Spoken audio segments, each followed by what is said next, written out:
مفتی صاحب یہاں یہ بھی ارشاد فرما دیجئے کہ لڑکا ماہانہ کتنے لاکھ کما رہا ہو تو اس کی شادی کر دینی چاہیے، کیونکہ یہاں تو یہی جواب ملتا ہے کہ نہیں بھائی ابھی تو اس کی عمر ہی کیا ہے، مطلب عمر تو بیچارے کی جو بھی ہو، لیکن یہ کہ ابھی تو اپنے پیروں پہ کھڑا نہیں ہوا، اس کی ہم کیسے شادی کر دیں؟ حالانکہ فی زمانہ جتنے بے حیائی کے سامان ہیں، جتنا انٹرنیٹ آزاد ہو گیا ہے، اور ظاہر بات ہے اس میں ایمان کی حفاظت، شرمگاہ کی حفاظت، نظروں کی حفاظت بہت مشکل امر ہے۔ اگر بچہ عمر کو پہنچ گیا بظاہر اور کنوارا بھی ہے تو یہ ارشاد فرما دیں کہ نوجوان کے لیے کیا عمر یا کیا موقع بہتر ہے؟ اور پھر بچیوں کے لیے بھی ہوتا ہے نہیں ابھی تو ہماری بچی پڑھ رہی ہے، اتنا پڑھ لے گی اس کے بعد ہم جب پڑھ لیتی ہے اس کے بعد پھر رشتے آنا کم ہو جاتے ہیں، بند ہو جاتے ہیں، پھر ایسے رشتے آ رہے ہوتے ہیں کہ بندہ کہتا ہے کہ یار کیسے ہم حوالے کریں ہماری بچی کو اس گھر میں۔ تو حضرت تھوڑا سا اس بارے میں بھی ارشاد فرما دیں۔ دیکھیں شریعت مطہرہ کی اگر آپ بات کریں گے تو شریعت مطہرہ نے تو اتنا آسان کر دیا ہے کہ بچہ یا بچی بالغ ہو جائیں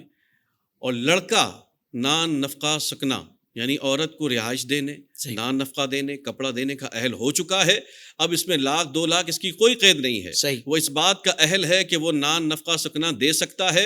اور وہ شادی کے لائق ہے، قادر ہے، شادی پر قدرت رکھتا ہے، حق زوجیت ادا کر سکتا ہے۔ تو اس کے اگر وہ مطالبہ کرتا ہے گھر والوں سے تو اس کے نکاح کرنے میں کوئی پش و پیش نہیں کرنی چاہیے، اس کو نکاح کر دینا چاہیے۔ بلکہ میں ماں باپ سے عرض کروں گا کہ آپ بلا وجہ اگر تاخیر کرتے ہیں، ساری چیزیں موجود ہیں، بچہ کما رہا بھی ہے، سب کچھ بھی ہے، اس کے باوجود آپ تاخیر کر رہے ہیں نکاح میں، اور خدا نہ خواستہ بچہ وہ کسی برے کام میں مبتلا ہوتا ہے تو وہ تو گناہگار ہو ہی رہا ہے، لیکن اس میں ماں باپ بھی پھر برابر کے شریک ہوں گے۔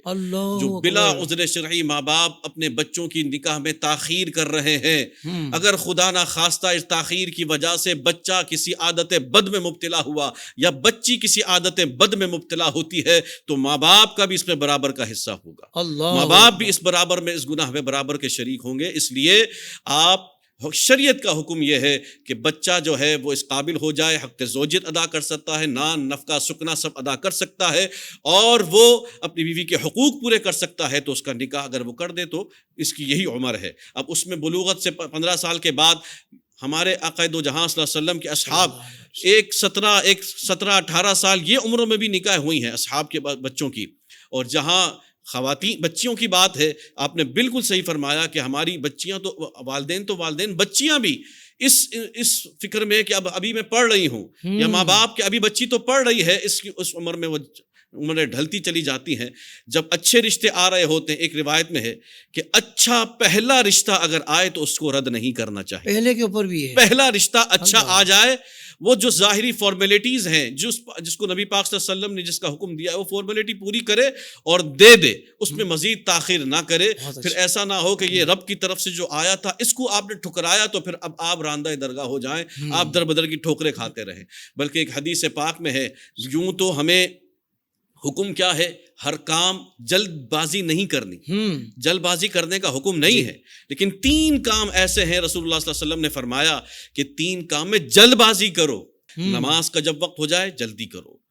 جنازہ حاضر ہو جائے جلدی کرو، اور تیسرا بچی کا جب کف مل جائے تو اس کے نکاح میں تاخیر نہ کرو، فی الفور اس کے نکاح میں اس کا نکاح کر دیا جائے۔ یہ 3 حکم فرمائے، اس کے نکاح میں تاخیر نہ کرو۔ اور میں نے جیسا کہ عرض کیا کہ اس انتظار میں کہ ابھی پڑھ رہی ہے، اس میں پڑھ تو ایسا رشتہ تلاش کر لیں کہ نکاح کے بعد بھی پڑھتی رہے، وہ ایسے نکاح تلاش کر لیں کہ بعد میں بھی اس کی پڑھائی جاری رہے، تو اس طرح نکاح ہو سکتا ہے۔ لیکن تاخیر کی وجہ سے اگر بچہ بچی خدا نہ خواستہ کسی عادت بد میں مبتلا ہوئے تو ماں باپ اس میں برابر کے شریک ہو سکتے ہیں۔ مفتی صاحب ایک معاملہ یہاں جو ہم نے دیکھا یہ بھی نظر آیا کہ لڑکے کی شادی اس لیے نہیں کر رہے کہ بہنیں ابھی گھر میں بیٹھی ہیں، کیونکہ بہنوں کے رشتے آتے ہیں، اب اس کے انتظار میں ماں باپ کئی سال نکال دیتے ہیں، اور وہ بچہ جو بالکل شادی کے قابل 5 سال قبل ہو چکا تھا بھرپور، صرف اس وجہ سے نہیں کر رہے کہ ابھی اس کی بہنوں کی شادی، کہ اللہ پر توکل نہیں ہے، اس کا اظہار نہیں ہو رہا اس باتوں سے کہ نہیں اس میں کوئی مسئلہ نہیں ہے۔ جی بالکل بجا فرما رہے ہیں، اور یہ کیسز تو کئی آتے ہیں ہمارے پاس بحیثیت امام کئی نوجوان آتے ہیں کہ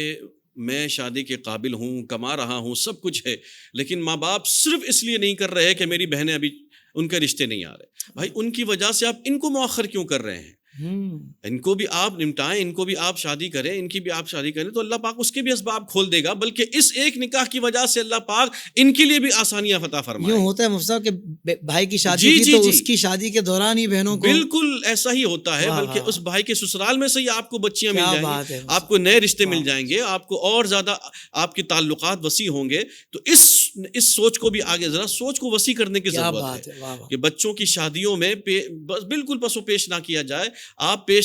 پیش رفت کریں، انشاءاللہ اللہ پاک آپ کے لیے اسباب بنائے گا۔ آپ ایک تو اپنی فکر، اپنی سوچ، اپنی تدبیریں چلا رہے ہوتے ہیں، اور ایک ہے رب کی تدبیر۔ آپ بس اللہ کے حکم پر عمل کریں، اللہ پاک آپ کے لیے آسانیاں عطا فرمائے گا۔ اس سبحان لیے اللہ، بیٹا اگر اس قابل ہو چکا ہے کہ وہ شادی کر سکتا ہے، وہ اہل ہے، سارے حقوق پورے کر سکتا ہے، تو بچیوں کی وجہ سے بیٹے کو نہ لٹکا کے رکھے، خدا را والدین۔ پھر میں نے وہی دوبارہ ایک بات کو ریپیٹ کروں گا کہ اس پرفتن دور میں، آج کے دور میں بچوں کو، نوجوانوں کو بچانا ناممکن تو نہیں، بہت مشکل ہے۔ اس وقت ہاتھ میں موبائل ہے اور سر عام ہر چیز، اب زنا آسان ہو چکا ہے۔ خدا را بچوں کی آپ فکر کریں، آپ اس کو ایک طرف سے تو آپ ظاہری طور پر وہ کر دیں، سیٹسفائی کر دیں، تاکہ وہ دیگر معاملات میں اپنا دلچسپی لے اور باقی کام سر انجام دے سکے۔